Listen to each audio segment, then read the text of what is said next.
So I am super excited because I have not been to Nicaragua since my vlog. What was that, December, November, and that's been way too long. I really try to go at least every quarter, and I've heard the best Nika food is here in Miami. So look at this beautiful mural. I'm here at one of the highly recommended restaurants with Nika food that I'm excited to share with you guys, bring you guys along, try some of my favorite dishes that I haven't tried in quite a few months, and we'll rate them and see what I think and how authentic they really are. I'm nervous, I'm excited. Let's get to eating and see what we find.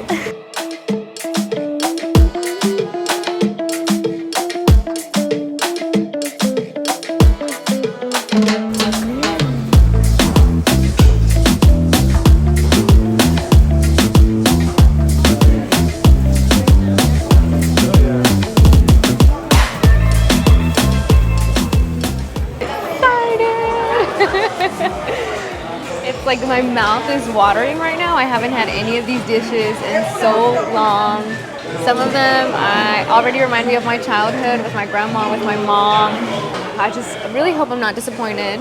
You gotta impress me, Miami. Let's see what you got in you. Me regala salpicón. ¿Con qué lo dan? Puede ser arroz o Deme gallo pinto. ¿Me puede dar maduro? Sí, me da pollo, por favor, y queso frito. So this, we call it an enchilada, and then this is moronga. Me da tres manuelitas, buñuelos, una nakatamal. Ah, arroz con leche tiene. Deme un arroz con leche. ¡Qué rico! Ah, yummy. Yummy, yummy. Well, damage was definitely done. I'm about to eat a plethora of food, and I'm excited to share, or not. Let's start with the first item. Oh, this is a quesillo, okay? First of all, we eat this in a bag. I absolutely love this bag. I think it's pretty similar to what you would see back home. Nothing crazy, it's just literally a little plastic bag. And so in the tortilla, which is handmade with corn, there is cheese, there is crema, which is kind of like a texture of a sour cream, a similar taste, but not exactly. I like it with chile. For us, chile means cebolla, onion, onion with sauce, which adds like a little bit of a vinegary flavor to it. Some people actually also add salt, and it really makes it for me. You can order these just on their own. In Nicaragua, I have these when I'm on the go, and I eat them literally from the street. My favorite meals are the street food that I find. This is definitely one of them. And so you'll be able to order it. You can typically order it as a single or a double. And what that means is you can either have 2 tortillas stacked with cheese, la crema, and la cebolla. Literally my mouth is watering right now. I'm so excited, but I'm also so nervous. If you can handle eating one of these, you can handle me. Well, let's eat it the traditional way. So what you do is you kind of rip the corner of the bag. Oh my God, here we go. And so like you're on the street, so you're running errands, maybe you're hungry, you don't have time for any food at home. Literally, I would love to run around the streets of Managua with my grandma.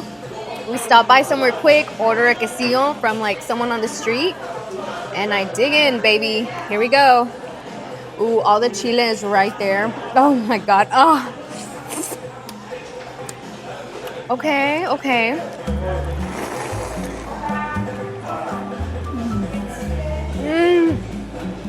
Oh my God. It's good. The chilero taste gets me every time. So chilero for us is the onion part. And so what I really like about this is it's spicy. It adds the spice for us, but I'm sorry, I'm like salivating. It's because it's cooked in the vinegar. We leave it over for a few days. We add it to our gallo pinto, our tajadas, everything. These chunks are a little bit more thicker, but it's good. It's really good. Sorry guys, I have to take another bite right now.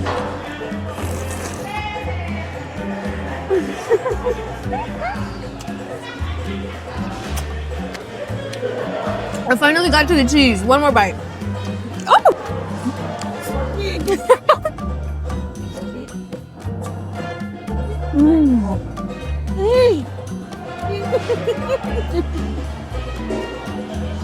Miami, so far so good. Quesillo. You gotta suck the bag, please. I will say the queso is not like the one back home, but I haven't been back home in a few months, so it doesn't hit like it does at home, but it definitely satisfies that craving I had. Solid quesillo. Okay, moving on to the next dish. Okay, so this for us is called salpigon. So it's finely chopped ground beef, essentially, or just really not even grounded, just shredded beef. You can add bell peppers. Typically it's green bell peppers, and you add a lot of like citrusy lime flavors. I love limon. I grew up with limon on everything. So my mom would make these during the summer after I would come back from playing hide and seek or just playing with my neighborhood friends when I was really little. And it's something I really looked forward to because the citrusy juices would really refresh me when I would eat them. And so the more limon, the better for me. This one better be citrusy or I'm gonna be quickly disappointed. Usually we eat it with maduro frito, maybe tajadas. In this case, we have maduro frito, which is a fried plantain. And this is our traditional gallo pinto, which is rice and beans cooked together. So delicious. That's usually what our typical staple is with most of our dishes. But anyways, enough of that. Let's try this salpicon. Please pray that it is limey, I guess? Limey. Here we go.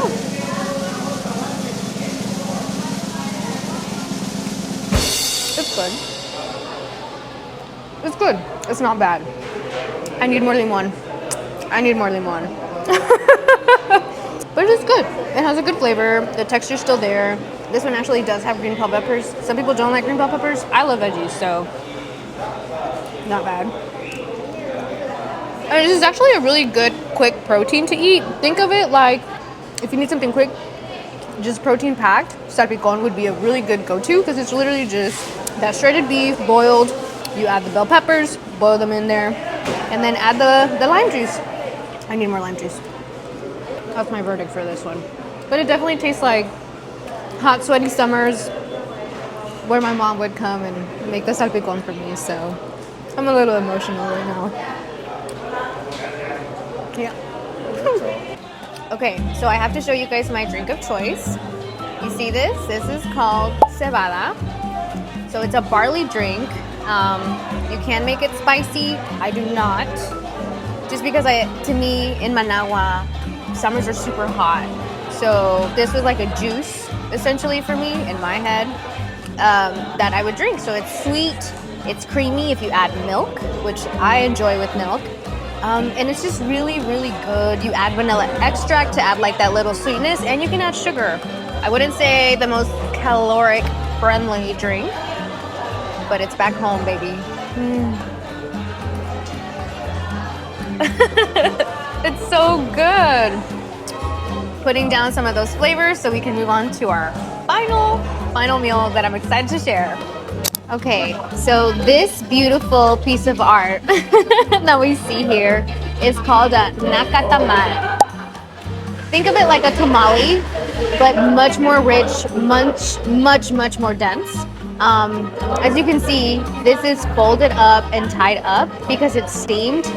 This reminds me of my grandma. I haven't opened it yet. This is a very big staple dish that is cooked in Nicaragua. It's a very emotional and just family recipe because each family has their own way of making it. It's made out of masa, which is essentially corn dough. Let me see if I can open it. I might need like help. Ooh, baby. No, I'm gonna need help opening this. They really tied it, which is the whole point. You want to be able to tie it right because it's boiled. And it's typically boiled for 3 to 5 hours, depending obviously on the recipe that your family chooses. I grew up eating these made out of chicken, But the most common item or protein choice is pork. Okay, I'm gonna have to get messy, guys. Get messy with me.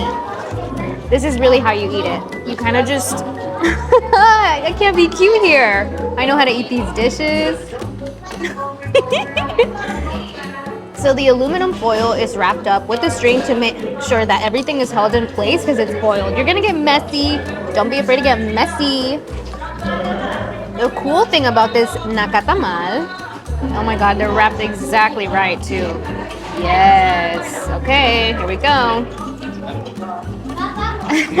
There's a lot going on here. This is exactly what it's supposed to look like. Don't be intimidated. So essentially what happens is la masa, which is made out of corn, is placed inside and then you fill it. You can fill it, you can see here we have tomatoes, we have what looks to be bell peppers, we have some onion, and you really just go in there and dig in. This one is probably made out of pork, like I said earlier. You can choose rice. There is some potatoes. Some families choose to use raisins, prunes. I remember my grandma making this for very special occasions, usually like a Christmas, a family baptism. And it's just something that's really done in community as a Nicaraguan, and we really love to share our recipes, bring the family all together, and you're typically eating this in the backyard with your cousins, with your tias, with your tios, and it's a beautiful experience. You typically have it with coffee and maybe a piece of bread. I never understood the bread concept. I thought these were very filling on their own. As you can see, they're pretty large. Let's dig in.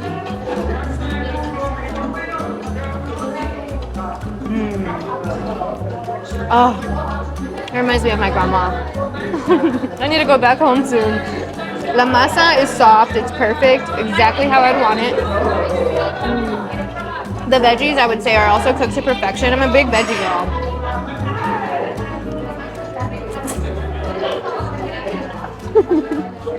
And the pork is good too. It's soft, tender, but it's fully cooked. And that's the trick to making these. Sometimes if you don't make it right, I've attempted to make them, you might not fully cook all of the meat because it's boiled, right? And everything is sitting in the water and it's kind of hard to tell. You gotta get that perfect touch. I think it takes experience. And I've been begging my grandma to teach me and help me make the recipe, and maybe one day I'll make it for you guys. Wow. Doesn't hit like my grandma's though, but it's good. Usually the banana leaf, which is essentially what it's wrapped with before we wrap it in with the foil, is pretty small. My grandma likes to wrap them all the way, and so the experience is literally unwrapping the banana leaves after you're putting out. They are pretty hot, usually fresh off steamed, so you have to be careful when you open it. You can see the steam coming out and it looks super cool, or at least for me. Or I appreciate it more now that I'm older for sure. And this one's a little small. I think the banana leaf definitely adds flavor, so I would duck it off a little bit for that, but it's home. Okay, I'm throwing in some dessert for fun. I could not leave without trying some of these. These are called buñuelos. This is made out of yuca, which is kind of like a, how do you explain a yuca? Kind of like a starchy potato root-ish vibe, I don't know. But buñuelos, or at least how my family makes them, are made with cheese, okay? And my personal belief, deep down, buñuelos should have queso, cheese.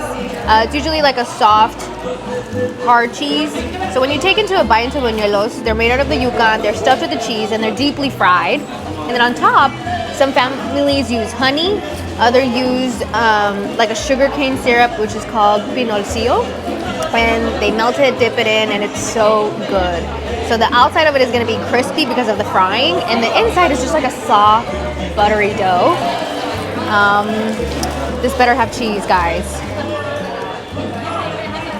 Let's give it a taste.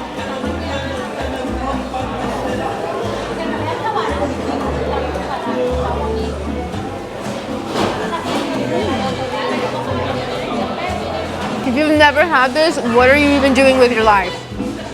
I feel like you could definitely use a little bit more cheese, but it's good. So my family didn't grow up with very much money. So my grandma was actually a really good cook, and she would sell food on the street. So my family grew up cooking and making these dishes, and to me, in our culture, the food is everything. It's something that's traditional, it's taken down to generations, and just having a few bites of this in Miami, even though I'm not home, it makes me feel a little bit at home. And I'm very grateful for this experience. Thank you for sharing it with me. Damage was clearly done. I ate a lot of major dishes. I'm fully stuffed, but I'm really grateful. I'm gonna finish eating my buñuelos, but thank you so much for sharing this experience with me. I was able to share a little bit about myself, my family, and until next time, make sure you check these out. Again, this was Caña Brava in Miami. It's not home, so if you're ever in Nicaragua, let me know and I will recommend the best spots in Nicaragua. Adios!